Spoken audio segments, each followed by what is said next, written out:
Coppinger's going to take it right foot to Coppinger. Oh! Doncaster Rovers have done it. Hello there, ladies and gentlemen. We are live here on Forever Football DRFC, your Doncaster Rovers fan channel. Niall will be coming on in just a moment. Just waiting for him to get backstage. But we are going to be looking ahead to the Plymouth Argyle game. We're going to be looking at transfer news from both clubs. Are Plymouth going to do any business before the end of the window? Are we going to do any business before the end of the window? I personally think we are going to do. The Plymouth stuff, we'll find out from Niall. But yeah, obviously you'll have seen the news in the last hour and the last couple of hours about one coming into Rovers and one of our targets not coming into Rovers. Of course, Louis Barry's gone to Swindon now. That has been confirmed. I think it was probably more than likely, since we signed Mippo Odebeko. I think when we signed him, I think that was an indication that Louis Barry was going to go to Swindon. So I wasn't really preparing for Louis Barry to sign. I said it would have been great, but I wasn't really prepping for for Louis Barry to sign for us as well. I think I was just happy with just Meppo. I think it's just one of those things, really. But yeah, obviously we're going to look ahead to the Plymouth Argyle game once Niall comes in, try and get a Plymouth perspective on their season so far, why they've collapsed this season or why they've gone through a collapse of this season. So it's going to be interesting. I think it's going to be an interesting game. Like I said, Plymouth is still a tough opposition, but I think this is probably the best time to play Plymouth Argyle because they don't look great at all at the moment. So this could be the best time to play Plymouth Argyle. I feel like this could be a really good time. Obviously, I will put the link in the description down, the StreamYard link in the live chat at some point, so you guys can come on and have your say. If you want to come on and ask any questions to Niall and myself when he comes on, then please come on. Heard Carl Hudlin was at Cantley Park today. I don't know where you've heard that from, but I've not seen anything from my sources about Carl Hudlin. Could be wrong, but I don't think we've seen anything about Carl Hudlin. I'm not gonna, unless someone reports it officially, then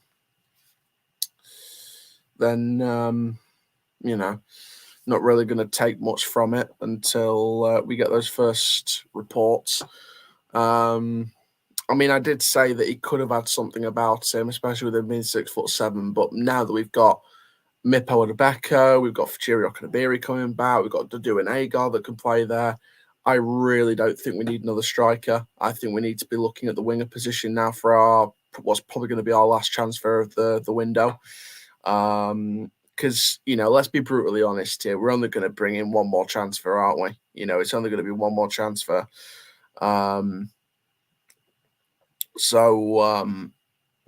I'm only expecting one more deal to be done this window, and I think it should be a winger and a permanent winger, because obviously the last loan option's been used with the left back, which we're going to talk about a little bit later. But evening, Ronnie.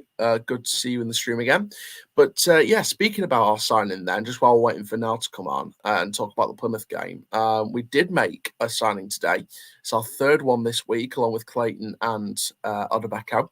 On loan from Huddersfield to the end of the season. Please comment down below, guys, what you think about this transfer. Ben Jackson in that left-back position. Now, I think this is quite smart in that I feel like what we're doing is we're sort of covering that left-back position to the end of the season, and then whether we stay in League One or go down to League Two, bringing an experienced left-back that's going to tutor Horton and sort of pushing for that starting place in the left-back position so we can allow Rowe to play further forward long-term, not just for the rest of this season. So I think that's the direction that we're going in. I think one of the positions we're going to look in the summer, no matter if we're in League One or not, I think one of the positions in summer recruitment is a left back, a permanent left back, because for me, Tommy Rowe's not a left back. Brandon Horton's still learning. So we haven't really brought in a proper permanent left back since Reece James left for Blackpool. So I feel like a new permanent left back in the summer is what we need. But for the rest of the season, I think Ben Jackson could do the job. So I think it's a good transfer on that on that front. I think that's what we should be looking at. I am going to use Transfer Market actually because I need to be looking at wingers. We need to look at wingers because I feel like that's the position that we need to fill in next. We've got Smith and Galbraith till the end of the season, so for me, I don't feel like we need to be focusing on another centre midfielder until the summer. A couple of centre midfielders till the summer, especially some of the out of contract players go as well. So we're going to look further down the list because we have to look at realistic options. So, I mean, Josh Sims is still a free agent. I've no idea why he's not. Obviously, he had that long brush with COVID, which has affected him quite a lot. So obviously, that's going to be, a big factor. But for me, if it wasn't for COVID, Josh Sims would be a fantastic player. Absolutely fantastic player. In terms of other people that are free agents currently, I mean, Adam Hamill's a very experienced one and a lot more realistic than other options out there. But I just don't feel like Adam Hamill's good enough, to be brutally honest. So I think we need to be looking at elsewhere. So let's have a look then at people out of contract in the summer, because realistically, we're looking at players that are out of contract in the summer or have at least 12 months left on their contract if we're going to look towards that. So obviously, we've got to go through a couple of pages because there's obviously a couple of pages where you got people that are worth a value of over £1 million, and you've got your big players as well. So we're looking here at the last page first of all, just quickly before we bring Niall in. I mean, the lowest value of player that's out of contracts in the summer is worth £900,000 in market value. There's a few here from abroad. Ferran Jutgla from Barcelona B team, who's 22. Again, just not enough experience and very unrealistic. Callum O'Dowda from Bristol City, worth 1.35 million. Again, very unrealistic. A few from other leagues from abroad. So again, it's very hard to pinpoint particular wingers that are,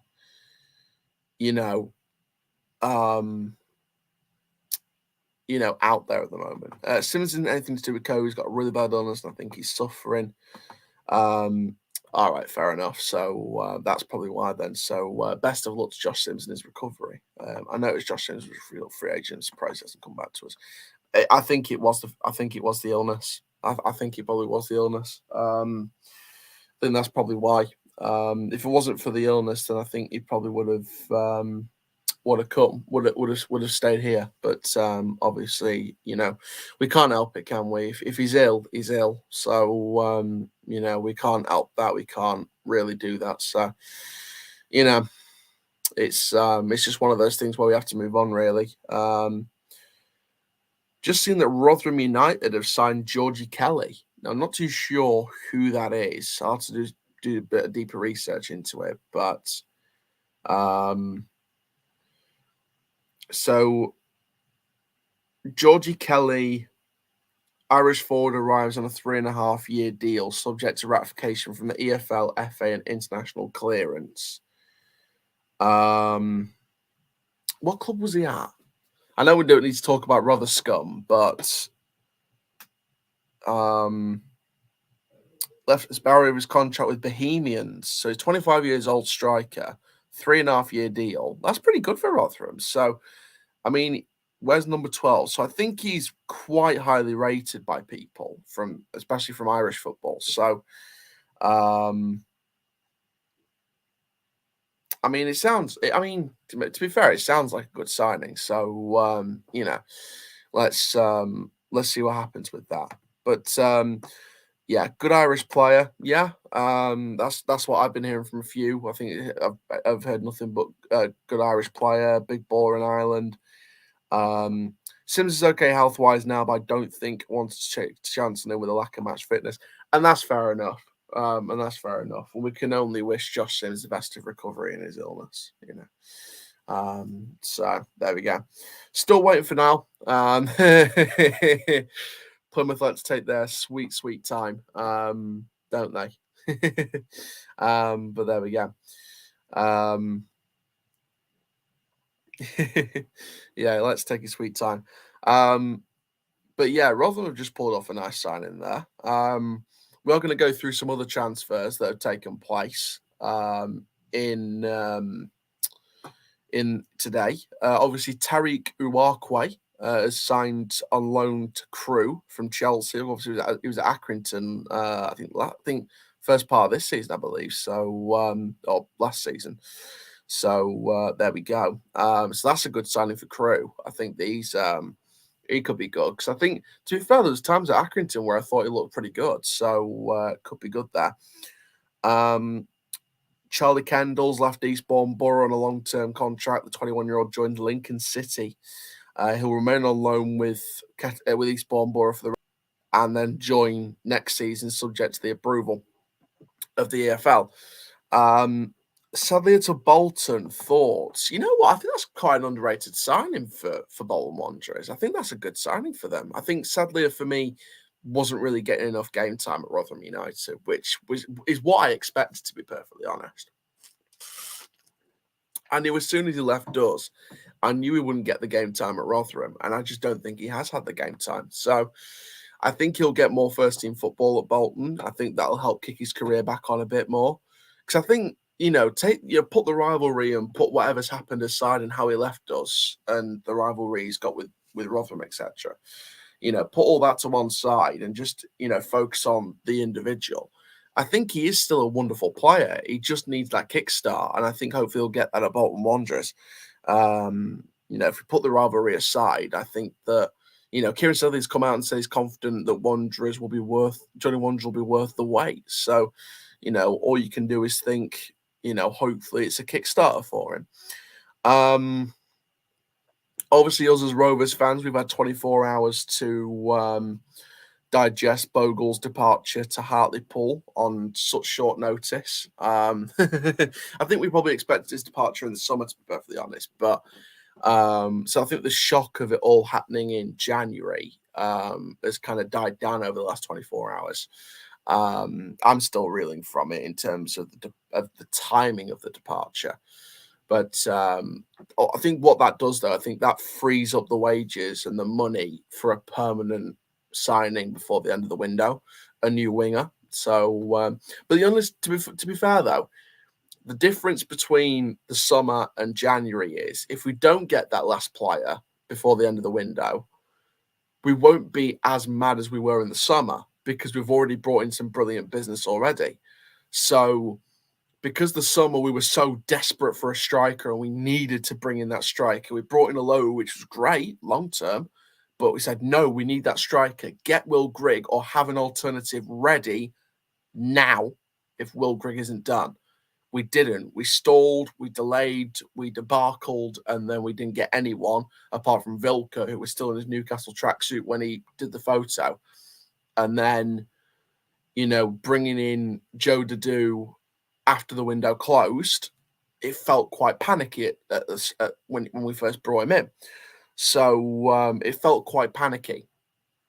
This time around, if we didn't get the last player in before the end of the window, we wouldn't be as mad because we brought in excellent recruitment so far this month anyway. So it's like, okay, we didn't get that last permanent player, but maybe that money will be saved towards the summer now, which gives us a slightly bigger budget than we could have had summer anyway. And to be fair, next season's summer budget could be even bigger than what we were expecting. So if we didn't get the player in before the end of the window, then that money will just be added onto a budget that was already bigger than last summer. So you never know. I think every cloud could have its silver lining here, especially with this situation. I think definitely the budget's been spent better this window rather than the summer. I think the budget's definitely been spent a lot better. Looking at other deals, Lee Brown has gone to AFC Wimbledon from Portsmouth, I believe. I think that's a decent deal for Wimbledon. Good bit of experience to try and keep them up. Reece Bennett's left Gillingham. He's going to Morecambe on a short-term deal. I think that's a good signing for Morecambe. And then big old Juventus getting in Vlahovic. We don't need to hear about Dusan Vlahovic. We need to hear about Connor Masterson on loan from QPR to Gillingham until the end of the season. That's the deal we want to hear. So there we go. Ryan Elabosu has joined Crewe on loan from Arsenal till the end of the season. So a highly rated youth product. I'm not too sure how highly rated, but hearing some interesting things, some very interesting things. Confirmation on Lee Brown. Corey O'Keefe going back to Rochdale on a deal till the end of the season. I think that's quite an interesting one. I think that's quite a good deal. And of course, that paved the way for Kieran Wallace to leave Burton for Mansfield. So again, very interesting. I think it'll be interesting. Do you think Johnny Hula's time with Rovers is done and dusted? See, the thing is, I think how long is his contract? I think it's like another. It don't run out this summer, doesn't it? I think it runs out next summer. So, for me, if he doesn't play much between now and the end of the season, I think he'll go in the summer. I think we'll sell him on. What would be your opinion if we got Oliver Sarkic? I'm not too sure on Oliver Sarkic. So, I mean, it'd be good, but not as good as maybe other options out there. But Niall is finally here with us. Niall, big one, obviously, this weekend. Plymouth Argyle coming to the Eco Park Stadium. I think, and I said on my preview today, which is yet to be uploaded at the time of streaming this, I think first 10, 15 games of the season in, I'd have been looking at that game saying we'd be demolished. I think Plymouth are looking not the greatest on the past few games. And we've got our first win last Saturday. And there's a bit of confidence now going into that. We've got an even better defence than last time. So is there a chance that Doncaster could do something to Plymouth Argyle, whether that means just a point or anything like that? Or do you think Plymouth can get back to winning ways on Saturday? There's no chance at all.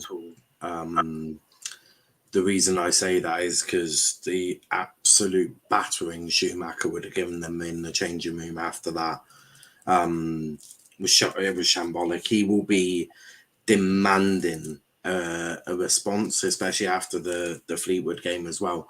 I actually think you faced us at the worst time because you're meeting a team that is going to have been battered by their manager probably twice. You've approached a wounded animal, and to be fair, Jeffcott is looking in form. A lot of the Argyle fan base are going at him, but he's looking in very good form. So no, I don't think you've got a hope in hell's chance, to be honest. Fair enough. But to be fair, I think we do have to look at the last couple of games and think, there's been a few issues at Plymouth in the last couple of games, especially that defence going on that Fleetwood game. For me, the defence looked very ropey in that Fleetwood game. I mean, what does your defence need to do? Because I think we're starting to create a little bit more than we were under the previous manager. And now we've got our Gary McSheffrey's own set of players in. We're starting to create a little bit more. And our defence looks so much better than last time, with Younger putting himself in the way of everything and having one of those big Terry Butcher headbands on for 80 minutes and still putting in the way of everything. So what does your defence need to do to improve on that Fleetwood game, especially since we're starting to create a bit more than we were?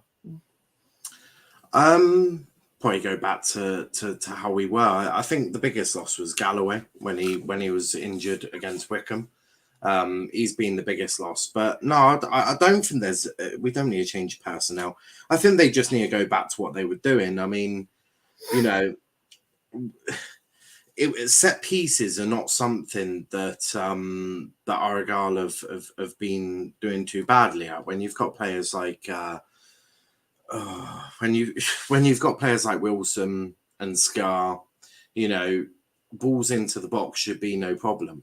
Joe Edwards. I mean, there seems to be a lack of communication from up top, and they need to sort that out pretty swiftly. But no, just literally do what they were doing about 5 or 6 games ago. You know, well, actually, probably not that long, probably more like 15 games ago. But go back to basics.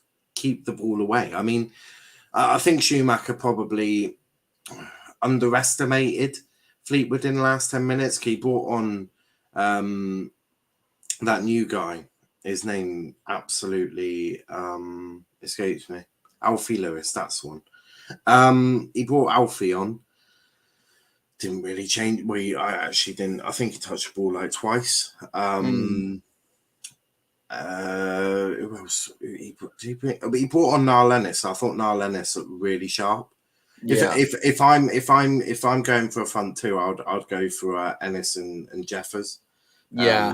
Would you bench Ryan Hardy? Or is he injured? I think he's injured, but yeah, I'd have benched him anyway. He's been absolutely fucking horseshit for the last 10 games. I don't know what the hell's happened to him. If Preston do want him, feel free, because he's about as consistent as a fucking God knows what. So yeah, it's one of them that, look, it's going to take time. Obviously, new manager coming in after the other one decided to go fuck a cleaner in the north. God knows. Next, he'll be shoving his fucking dick in a dead pig's mouth, but we'll deal with that another day. I mean, I think well, first of all, this stream has definitely gone non-PG. But there we go. Sorry to the club if you find this. I don't apologise to Argyle for a thing I say. Go sign a fucking centre back. Also, a new centre back from Swindon. I mean, oh god. I mean, I would prefer Macaulay Gillespie over him, and to be frankly honest, my lack of respect for Macaulay Gillespie is quite high, but I actually respect him a bit more. Yeah. Just seen someone on VHC say we're getting Rio Griffiths, ex-Spurs and Leon. I'm not too sure what I'd think about that if that was true. If the last signing, whether it's permanent or a 6 loan, if it goes over the 6 loan deals, then that's a blatant lie from the board that we're sticking to 5. But if it's a permanent deal for a Leon B team attacker, that would be a very interesting deal. I'm not too sure much on Rio, so we'll see what happens as that story develops. We're not going to get Louis Barry. He's gone to Swindon now. We've got Mipo Odebeko now. That's sort of filled that striker role instead of Louis Barry. If Rio Griffith is here and he's going to play on the wings or up front, fair play. You know, if we've approached Leon and we've got a permanent deal out of this, fair play. Because we knew that the last signing was probably going to be a permanent one since we finished the 5 loan spots. Now a bit more downbeat than usual. Thought Plymouth won the league in September. I think just Plymouth's going through a little bit of a bad patch. They're just going to, I said in the preview before, they're going to pick it up again. They're probably going to finish in the top 6 this season. I can guarantee you of that. But if anything, if the minimum they'll finish is just outside the top 6 or at least in the top 10. But I probably think Plymouth will still finish in the top 6. They just need to bounce back at some point. Evening, lads. Plymouth the bottle, just to tell you now. Charlie having a bit of a dig there. Big up the panel, says Chris. Is he not any good? Niall Critchlow? No. I've watched 2 games. He's getting beaten in the Fleetwood game. Absolutely, I don't know what the fuck he was thinking. And then in the Fleetwood game, just as the ball's there, he instead of, I don't know, jumping or doing something or trying to get your head on the ball to stop it from going in the net, just stood there like, oh, no, please do fucking head that ball into the back of the net, fucking useless cunt. Send him back to Swindon. I don't give a shit anymore. Is he on loan or is he permanent? He best be on loan. No, I'm pretty sure he's on loan. Fuck knows where we got him from. He was at Swindon on loan. Fuck me. He's the epitome of a League 2 player. We've had it before. Niall Canavan and Scott Wooten in League Two are two of the best players in the world. Like, genuinely, they are absolutely formidable in League Two. Minute they come to League One, they look like a pile of dog shit, and that is exactly what I would be putting Macaulay Gillespie in the starting lineup, and he looks shaky on the ball. I would rather put him in there. But Yeah, no, I've just double checked his name. Ramoni Critchlow. I'm not too sure how much Huddersfield fans rated him, because I don't think I've seen many Huddersfield fans rate Ramoni Critchlow, but there we go. Talking about, getting your thoughts on Rovers this week. I'd never expected this in one go, but 3 signings this week. Ben Jackson on loan from Huddersfield. Few Huddersfield fans rate him as a left back. I'm keeping my feet grounded because we know what happens with high expectations. Mipo Odebeko, West Ham forward on loan, spent the first half of the campaign at Huddersfield on loan. Carlos Cobrand come out and rated him highly, hoping for more game time with Rovers. And then, of course, the big one at the start of the week, Adam Clayton, was only playing in the Premier League a few years back, and now he's at Rovers. But if we can keep him fit, he's an experienced lad that can really teach the young lads how to play football. But Clayton, Odebeko, Jackson. I think I can definitely say that the Rovers board have definitely backed the manager a whole lot better this window than they did in the summer, with better recruitment. What are you thinking going into this game? Obviously, we've already got Agard, Martin, got Mitchell as cover for the keeper position, and also bringing in, along with Agard and Martin and Mitchell, these other signings, and Younger as well from Sunderland for an undisclosed fee. Is it a better window so far with a few days to go, or do you think it's on par, or do you think we need to sort of wait until April to see the full outcome of the recruitment? What, to keep you up? To have a chance or go down with a bit of fight? Too many players. You've brought in too many players in such a short space of time. They're gonna have to gel. That's why you do most of your business in the summer. I think if anything, this will probably make you worse. You're gonna have a bunch of players who don't actually know what each other wants to do. I don't actually rate this at all. I think, you've brought in some good players. You've got a few on loan, but realistically, it's too many in such a short space of time that I think you're down and out already. You'll probably put up a bit of a fight, but too many players in such a short space of time, it's not going to do team cohesion any good at all. Yeah, I get it from that point. I think, to be fair, Radio Sheffield pointed this out as well when I was on there. January is only used as a window to tweak your squads if you need to make the tweaks. We've used January as pretty much a full squad rebuild to try and move on some of the not move on, but try and push the dead weight down the pecking order and the well-into players down the pecking order that don't want to play, and bring in Gary McSheffrey's own group. And that's why I said in the past, recently, this has been a better caretaker period than Butler was, because Butler wasn't given a transfer window. He was given Darren Moore's squad and they didn't play for him, so he fell down like a stone. I think we've got slightly more chance with McSheffrey because he's been given a window now to bring in his own players, but it's just about how they do now. I think the board have definitely backed the manager. Now it's up to the manager and the players. Backed him in the wrong window. This ain't fucking FIFA. Oh no, this ain't FIFA where you're the one controlling. You know what you want to do. Like, these players are all coming from different places of the country, different teams. Agard's been used to playing tiki-taka basically at Argyle, and didn't have an impressive scoring streak either.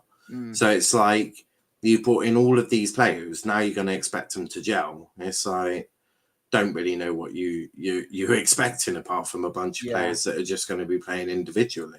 I think Adam Clayton's a statement. I think I'll definitely say, if we can keep him fit, I think Clayton's definitely a statement. Not really. It's just it's another. You have to ask yourself, and this isn't to be rude, why has he gone to Doncaster? If he's that good, why has he gone to Doncaster in a relegation battle? I think the big thing that's hindered him was injuries, and that's why he was only in the Premier League 4 or 5 years ago. He's went to Leeds, went to Birmingham, and now he's gone to Doncaster after a couple of months out of the game after terminating his Birmingham contract. So so you have to ask yourself, why is he gone to Doncaster? Clearly, that would show that there's not been many clubs interested in him. Well, actually, no. To be fair, Clayton came out and said he turned down offers from higher up because he wants to be a part of the Doncaster project. That's just what he came out and said. I call bullshit. I mean, and there has been reports that he has turned, and there's actually been journalists reporting that he has turned down offers from higher up. Whether that means Championship or higher up than that, I don't know. But there has been interest from higher up that he has turned down because he wants to be part of Rovers, which I can only take as a good thing. It can hinder us having too many at once, but we needed the signings and it helped Burton last season. I think it's between us, Morecambe, Wimbledon and Fleetwood for the final 2 spots for relegation. I think that's very realistic to say. I think it'll be Gillingham, Crewe and one of us, Morecambe, Wimbledon and Fleetwood. Wimbledon have brought in Lee Brown today, though, from Portsmouth. That's a good experience signing. Fleetwood, if they get points, then they'll be safe. Morecambe, if they lose Cole Stockton, could be in a lot of trouble if they don't replace him the right way. If they keep Cole Stockton, I think Morecambe will stay up. If we can have a good run and hope results go elsewhere in our favour, we could have a chance of staying up. Wimbledon and Fleetwood, again, same as us. So if we can close the gap as quick as possible, it could be down to the rest of us to fight for those last 2 places. But I think Gillingham and Crewe are probably more... They're looking more down than us now, and I think that wasn't the case a few games ago. I think we were looking more down with Gillingham and Crewe rather than Gillingham and Crewe, and we were looking slightly better. I mean, we'll see what happens. He turned down offers from the Championship because they only offered 6-month deals. We offered 18-month with an option, obviously for a further year. I don't know why your fans are expecting me to come in here, jumping up and down, clapping my hands for your club. Like, genuinely, if you're expecting me to be all positive about your club that is bottom of the league, do one. Literally do one. Because I'm not going to sit here and go, yeah, you're absolutely wonderful. Your club, fucking phenomenal. You're going to win every game. Absolutely. All your players are brilliant. There's nothing that could go wrong when I'm a bloody Argyle fan. Like, are you serious? Like, firstly, don't really care about your club. If I'm being completely honest. And secondly, I think that we know that. I don't really care. Like, I couldn't give 2 hoots if Doncaster have just signed a player or what they've done. Like, but if you're expecting me to be positive about your club, then you found the wrong person. But that's it, really. Numpties. I'll tell you what, though. Looking back at that MK Dons game that we won last weekend, though, I mean, I'm guessing you will have heard about Ollie Younger and his performance. I mean, he put his body in the line in front of everything. I mean, if you're going to go out all guns blazing in the attack tomorrow, is Ollie Younger the one probably... Well, I don't know if you fear any... I don't think you fear any Donny players at all, but would Ollie Younger be the one of the defenders that you sort of look and maybe think he's the main defensive threat for Rovers? Or do you think it could be a combination of Younger and Aloha as a partnership? Well, if that's the case, we'll just go down the other side. Like, yeah. For Doncaster, and this is what I mean, like, you can have standout performers. Like, don't get me wrong, your result against MK was phenomenal. I don't think anyone would have ever predicted that, and anyone who did would have probably needed sectioning. Even I didn't predict to win. Like, so the situation for you guys is you're going to need to 2 defend as a unit, because the issue that you're going to have is if we manage to pin you back, not only do we have overlapping centre-backs that join the attack, which confuse almost every team. Like, they confuse teams in the Premier League when you send... It's like, why is your let's say, left-sided centre-back going to join the attack? It's like, have you completely lost your mind? But you'll just randomly see Gillespie or Wilson sort of end up on the wing, which then adds another body. So for you to prevent the attack of Argyle, you're going to need to defend as a unit, and you're going to need to... Well, basically, everyone's going to need to be having a good game. Okay, if it's just going to be him, then we'll just go down the other side. And if that's the case, you're going to be screwed. He can't if he's on the right or whatever side he's on, he can't be doing it all. So you're going to need to defend as a unit and not just as one individual player. But no, of course he's a talent, but you know, they're all going to need to have a good game. Goalkeeper, right back, left back, centre backs, midfield, they're all going to have a good game, because it's going to have to be a repeat of MK Dons last weekend. It's going to have to be everyone play for the badge for 90 minutes and give everything on that pitch with a bit of quality. Yeah, with a bit more quality in finishing, and try and get more than one goal, and the same defensive performance as MK Dons. No reason at all why we can't get a surprising win here. I'm confident that we could get a win, but it's not out of the question for Plymouth to demolish us. Well, I'm not exactly about to sit here and say you're going to get a win, am I? No. But do you think Plymouth would dominate the scoreline, or do you think it would just be a couple of goals for Plymouth? Well, no, I expect them to. I expect them, after the performance against Fleetwood, I expect them to defend a lot better and steamroll you. Like, no offense, but yeah, Plymouth need to make a statement after what they did against Fleetwood. Well, yeah, after the last couple of games, Fleetwood and Sheffield Wednesday. That's the one. No, not Sheffield Wednesday. No, when Sheffield was it? We had Fleetwood. I think you lost 4-2, didn't you, to Sheffield? But we don't talk about that one. That was a fucking shambles in itself. That was a completely different shambles. Let's have a look at the results. Well, that's what I'm trying to rack, man. We play so many games every single week that it's hard to keep track of them. I mean, you drew 3-3 to Fleetwood. Lincoln, that's the one. Lincoln with the last 90th minute winner. Yeah, Lincoln. So, John Marquis scored against you as well. After the shambles defensively of Lincoln and Fleetwood, both 8-minute winners. A draw. I expect them to steamroll. I expect that Schumacher would have gone in on them very badly after both performances, one at home and one away. But I expect that defense to keep a clean sheet, and I expect our attack to be absolutely fluid as anything. If anything, start Garrick and Ennis, or Ennis and Jeffers. But I'm not against having Garrick and Jeffcott. I just feel we need to win that game, and it needs to be an absolute demolition derby, essentially. So I'll probably go with what we've trusted all season with it, which is Broom, Panucci, and although actually I think Randall should keep his spot, so I would probably go Randall. Yeah, Randall, Panucci, Broom. I think Broom offers you a lot of work in the middle. He's always running. His work rate is absolutely phenomenal. Panucci, because he can win that ball back quite easily. So I want energy in that midfield. I want that back line to be absolutely stable, no mistakes, no goals. No Critchlow then. No, probably not. Although I think Gillespie came off injured, so I don't know the. So you might be forced to play Critchlow. Yeah, which I would probably take as a fucking disaster. But he needs to perform, because you can only defend yourself so many times and say, "Oh, well, should have done better there. I should have done better there." You haven't fucking come to Swindon, mate. Right? Yeah. You've come to a club that absolutely, after the start of the season, expects to be at least in the playoffs. So if you ain't performing, I want him gone. If he ain't gonna perform, he can do one. He can fuck off, and we'll just. Do you know what? If he continues making mistakes like that, or showing a lack of giving a fuck, I would genuinely drop him, and I would bring through one of the youth players on.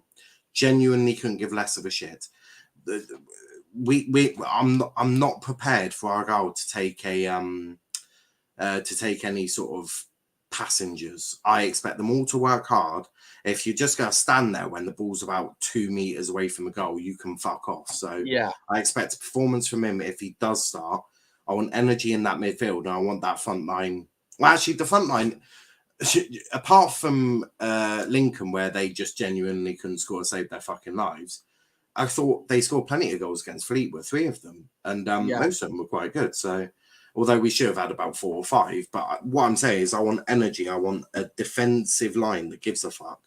And that's what we're going to expect. So, as I said, you might have faced us at the complete wrong time, because after Fleetwood, I can imagine Schumacher went absolutely batshit crazy. Yeah, I think the game will go one of two ways. Either Plymouth's going to absolutely turn up and they're going to put us under the sword, or Plymouth won't heed the warnings from Schumacher and they're just going to come out like a bag of crap again. And for Plymouth fans, that's not what you need going into you're in 7th place. And before I bring you my predicted lineup for us, looking at the table and sort of where you are 7th place. And, you got a game in hand on Ipswich. You've got a game over Sheffield Wednesday. We've got 2 games in hand on Ipswich.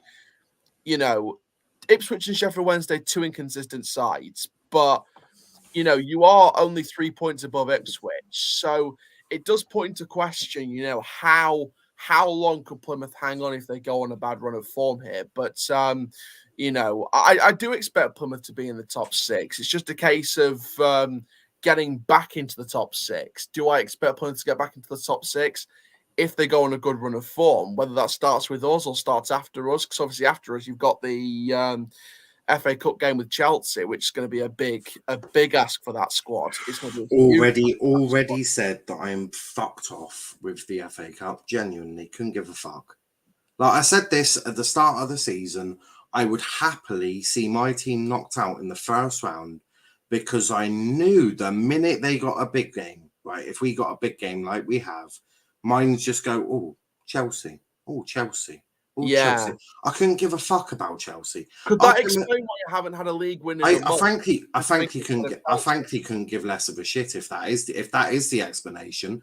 I'll play the youth team against Chelsea, because genuinely, if your mindset is already at Chelsea, then fuck off. If players are already thinking about Chelsea and you've had a league win in a month, and I'll take the youth team. The explanation, it tells you a lot about some of the players' mindset, and you sort then I would take the fucking youth team and play the youth team against Chelsea. Yeah, I wanted us. The players' mindset and how they think as a player. Well, no, because how you got those personnel in the club.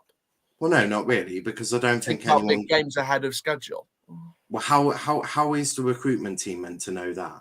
Like, genuinely, what a stupid thing to say. Like, how do you surgically remove their brain before you sign them? At the end of the day, punishment would be needed. If that is their mindset, then punishment would be needed. So I would take the under 18s, and I'd play the under 18s against Chelsea. Yeah, knowing Lukaku and Werner will probably take a 1-0 win there if we played the youth. I mean, but no, absolutely not. I think Timo Werner would just like to score 1 goal. Yeah, I mean, God knows, but no, if their mentality is already at Chelsea, then they can do one and all of that. I frankly, it just makes me question them as players if they're already thinking about Chelsea when they need to get through a league game first. No, it answers everything that I want. I said at the start of the season, which is I said I'd happily after we sort of before Sheffield Wednesday, because we were top of the league or second or third. We were very high up. Yeah, I said really couldn't care less if we. In fact, I was actually hoping sort of. You should never hope your team to lose, but I was sort of like, if we could just lose this game, like 1-0 or 2-1, don't get battered, but just lose it 1-0, 2-1. Respectable. Right? Yeah, you can then, we're out of all cup competitions because we're out the Carabao, we're out the Papa John's, thankfully, and we'll be out the FA Cup. It means all they have to focus on is the league. It gives you extended breaks between games because you don't have to play your rearranged games because you got to the third round of the FA Cup. It means you got week-long breaks before every game. It gives you some sort of breaks. It gives you focus on a promotion because at the end of the day you got nothing else to fight for. That's what I wanted, but unfortunately the snake decided that we should beat Sheffield Wednesday. Fucking took a replay as well. I mean, genuinely, this man. And then we struggle against Rochdale when I was actually hoping we'd just lose. And then we picked out Chelsea, and I was like, for fuck's sake. I predicted all of this to happen at the start of the season. It's a piss take. But I agree with Stevie. The sooner the game's over, the better. Knowing us, Stevie, we'll probably win that game and then go fucking get United and finish like 15th. I mean, Katie Max says, "Do one, don't effing care. Do one, couldn't care less." Some great comments. Sort of where we are then this season at this precise moment, it's a little bit of a bad patch. Maybe the players are thinking of Chelsea. If, let's say, you get through Chelsea, let's say, first of all, I'm not saying this is going to happen. It's like a I'm not being disrespectful to Plymouth Argyle, but it's like a 1 in 5,000 chance. If you beat Chelsea in the FA Cup and, the magic of the FA Cup, etc., if you get a big team in the next round, is it going to if it brings another month of bad results, do you think that'll just confirm the theory? And do you think your position as trying to finish in the top 6 could be under threat? Did you have your ears closed when I went on about that Chelsea game? I'm presuming you had earmuffs in, so I'll go through it again. If we somehow by some miracle beat Chelsea, right, and we get a United, we'll finish 15th. I said that. As I said, I don't know if you have earmuffs in or God knows, but yeah, I mean, as I say, knowing our luck, we'll probably do the unthinkable. We've fucked up over a month. And knowing their luck and knowing our luck, we probably will beat Chelsea, and then we'll go into 5th round, and then we'll probably get fucking Manchester United, which, unless you're going to win the FA Cup, what is the point? Like, I know obviously on the normal season when Argyle are mid-table, it's absolutely brilliant. Go into Liverpool, go into Chelsea. Although I will question these players, because when we were under Derek Adams, I can't remember if this was promotion season or not, but we actually went on a cup run and got Liverpool, didn't we? Now, I can't remember if that was the year that we got promoted or not. 15-16, was that promotion year? I think it was.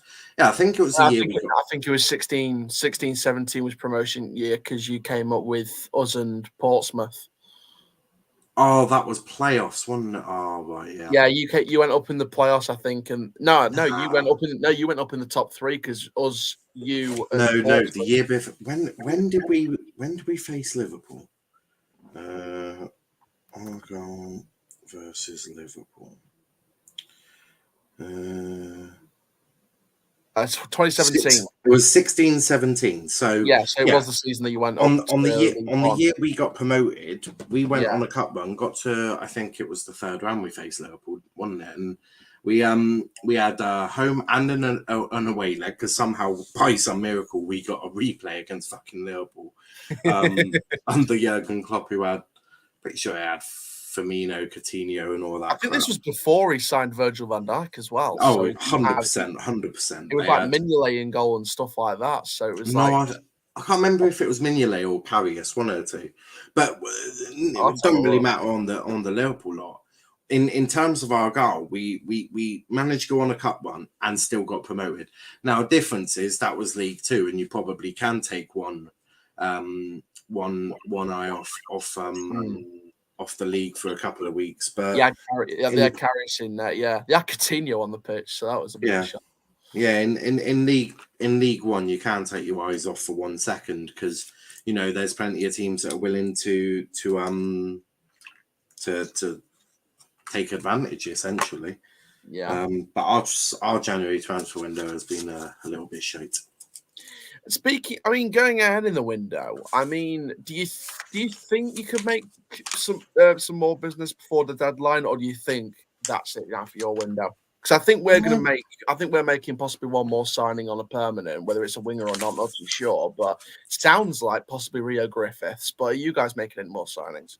I don't know. We might sign a clown for the bus to Chelsea. I don't know. Sign a paint job or God knows what.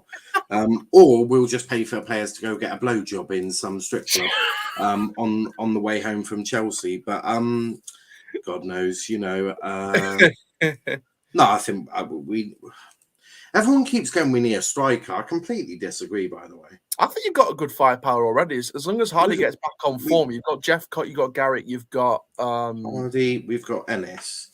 Right, I'm not. A lot of Argyle fans are like, I want a striker. It's like, don't really get that. We got 4 of them already.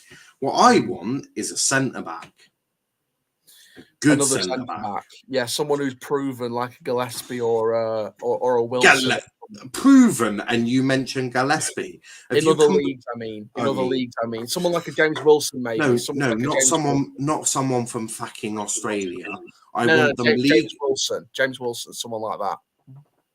Yes, James Wilson probably would be him or a Scar. Someone with leadership. I want someone with leadership at the back because I'll tell you what, Scar's exceeded my expectations at the start of the season. I think he's been all right. Yeah, he's been all right. I think he started off really, really well, dipped a little bit at some point, but I think he's overall done all right. I want Sonny Bradley. That's what I want. Ain't happening. Sonny Bradley would come back, though. Do you think he would? Oh, yeah, Sonny would absolutely come back, but there's no way we're getting him. Do you think it's just a case of never look back in the past, always move forward for the club then? No, I just think financially, how the hell do you buy him off fucking Luton Town in the Championship? Yeah. It's like fucking... Depends how much game time he's getting at Luton, to be fair. He's club captain. Exactly. So it's very, very hard. That's the equivalent of fucking Doncaster signing Harry Maguire, which is possible, by the way. I mean... I would rather shoot myself than buy Tom Anderson, if that's all right. Or is he any good? He's injured, I think, for 3 months. No, thank you. No. The weird thing is, I think a Charlton fan reported in the comments of previous streams during this window before he got injured that Charlton were looking at him for a possible $500,000 deal, and then as soon as he got injured, all the interest from Charlton went. So. No, that was from an insider at Charlton, so that would have been a very interesting situation. Had he didn't get injured, it would have been a very interesting window if Anderson stayed longer than the full window. Also, that would have been our second captain in consecutive January windows to leave in the January window. I do agree with Stevie. I would much prefer a promotion than a fucking pointless cup run, which gets us a few bob in the transfer window. Believe it or not. That's why I'm glad we're out of cup competitions. I think I'd much prefer trying to stay in the league than focus on the cup competition. Believe it or not, being in the Championship will offer us more money in the long run than some fancy fucking FA Cup run. I would wait until we're still in the League One or confirmed to be in League Two next season, mathematically, next season, and wait for a cup run maybe later on. I'd much rather concentrate on staying in the league than focusing on the cup this season. So I'm kind of glad that we're out of all the cup competitions because I wish I'd much rather focus on staying in the league. I mean, quickly then, just to get your thoughts on who could possibly be our last signing of the window. We're hearing there about Rio Griffiths from Olympic Lyon's B team. I mean, I don't know. I don't know much knowledge on him. I think I've heard some good stuff from him, but I just don't know. Do you want me to predict who you sign in? I mean, it could be fucking anyone, Aaron. I mean, I get the question, but it could genuinely be anyone. That I like, mate. Do you know how many clubs there are in just the English leagues? Like, there's a few. But it would be nice to have 2 dubious penalties like last time and win. I'd like that. Also, I'm not going tomorrow. No.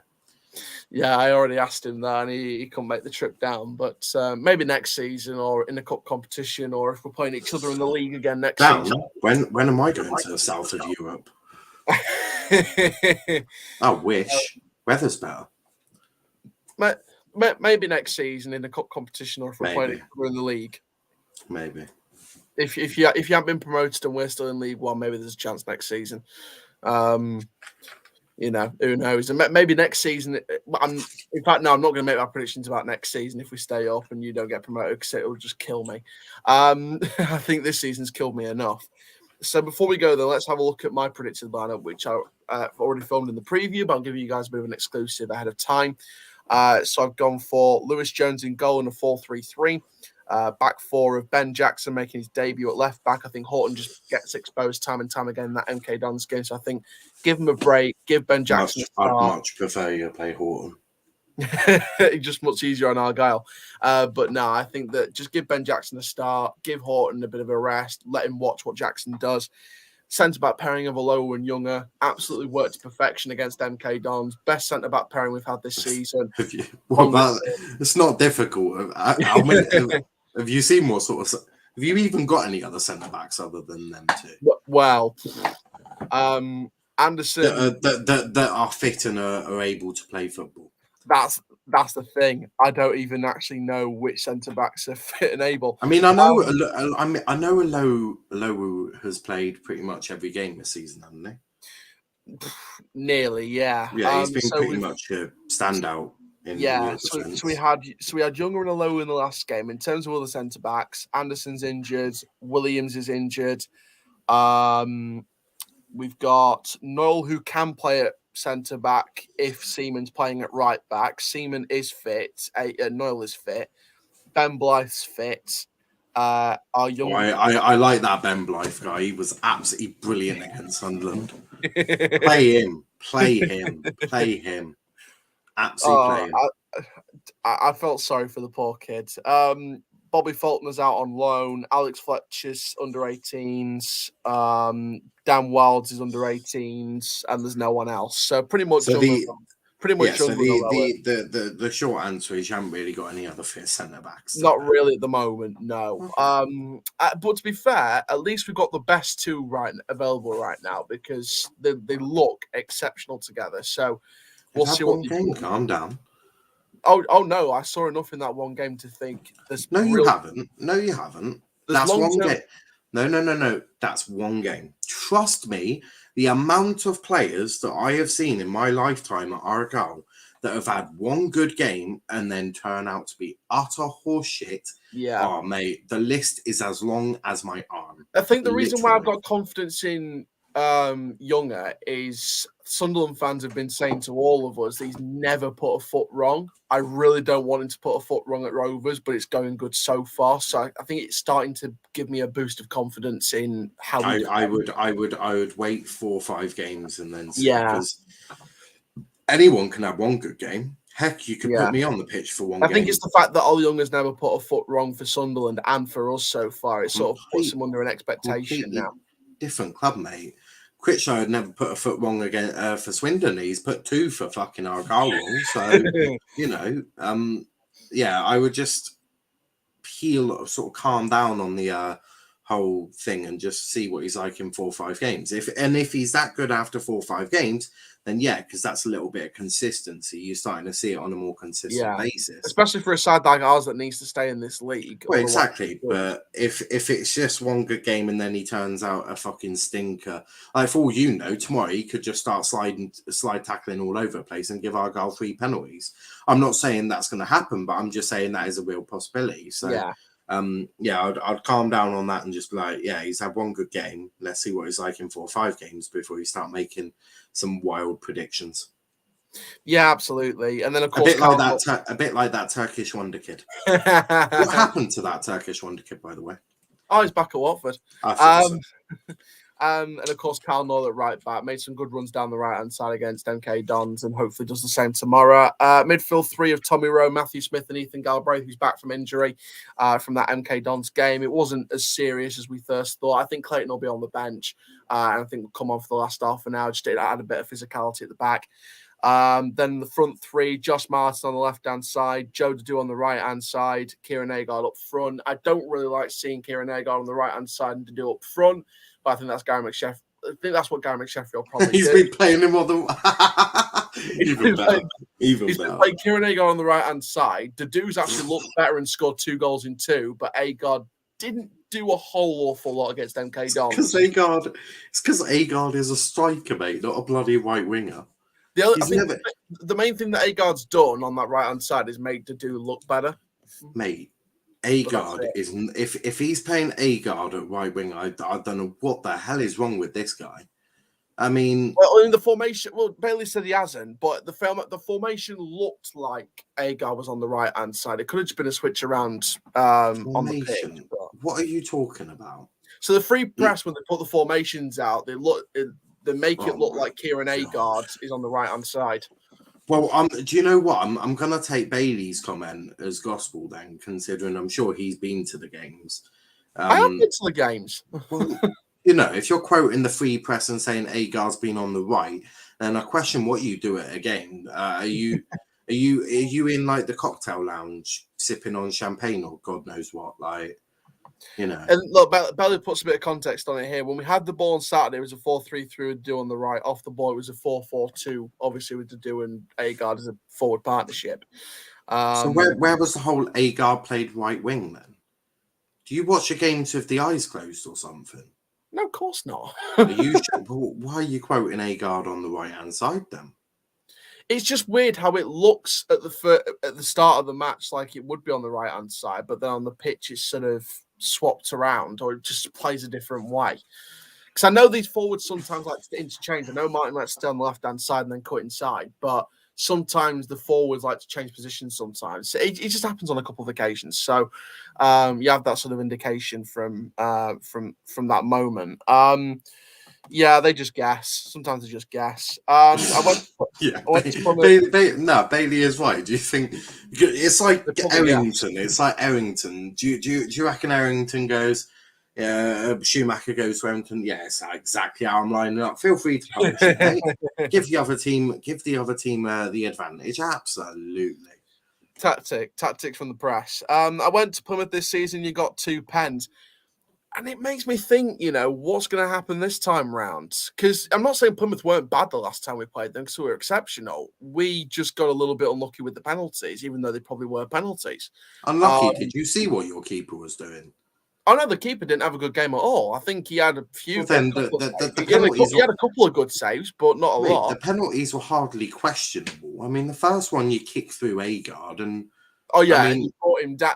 That was the funny thing, right? When Agard signed, I think before Dahlberg left, Tony put a post out saying Dahlberg welcomes him with open arms a second time.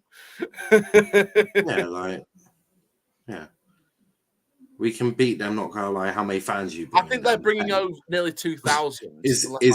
I think Tyler might just be a little bit confused with fucking Accrington Stanley or something. He's our drummer. He's our drummer in the South Stand. He seems like a fucking muppet, but he's a nice guy. Big up Tyler.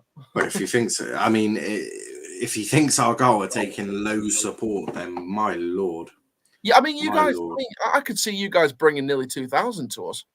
Not that many. It'll probably be about 1.5. I think it'll be around the 1,000, 1.5. I was going to say, it will be about between 1,500 and 2,000, because you guys always bring great away support. I think it'll be about 1,000, 1.5. So that's not bad. That's filling up at least most of our away ends, so that's pretty good.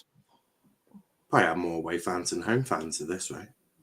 No, well, to be fair, I think we're going to bring at least 2, 3, maybe even 4,000. I don't even know, but fucking hell.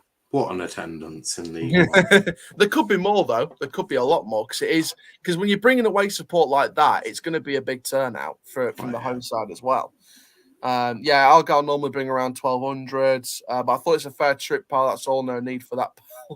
Well, to be honest, it just shows your lack of knowledge on Argyle's away support, because if you know anything with Argyle, they take numbers up and down the country. I think we took about 800 to Carlisle once. It was a fucking middle of December, taking 800 to Carlisle. Yeah, there'll be 6,000 home fans like most games this season. So, wow, this guy's ego is huge. No, we just take a lot of fans. Like it's not ego, mate. It's fact. But yeah, how many away fans did you bring to Home Park this year? I can't even remember. Yeah, I'm sure you can't. Poker is probably below what, about 500, if that, 600, if that. Yeah, something like that. Yeah, that's I think anyway. It was something like that. Yeah, I can't remember. Yeah, but we'll. I mean, fingers crossed. We'll. Hopefully, it's going to be a good game. I mean, what are your predictions finally before we wrap it up? You took about 250 to 300. What's your prediction then? 3-0 Argyle. I've gone 2-0 Rovers in my preview. That will be up later on. I just got this confidence about it. I don't know why. Fuck yeah, no. I just got this confidence. But you also called that lad Turkish Wonder Kid. So I mean, your predictions are hardly on point. Yeah, hardly. But guys, we are going to wrap it up there. That is going to be it for the show tonight. Where did you have Doncaster this season? Also in our league predictions. Yeah, no comment. Yeah, that's what I thought.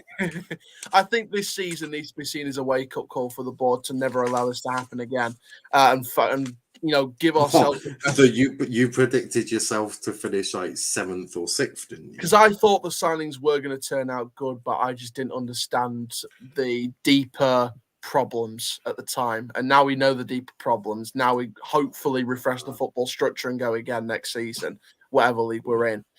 But there we are, guys. Thank you very, very much for watching this. Myself and Niall will see you all later. I hope I don't see any of them. Rovers side down. Thank you very, very much. We'll see you all later. Goodbye, guys.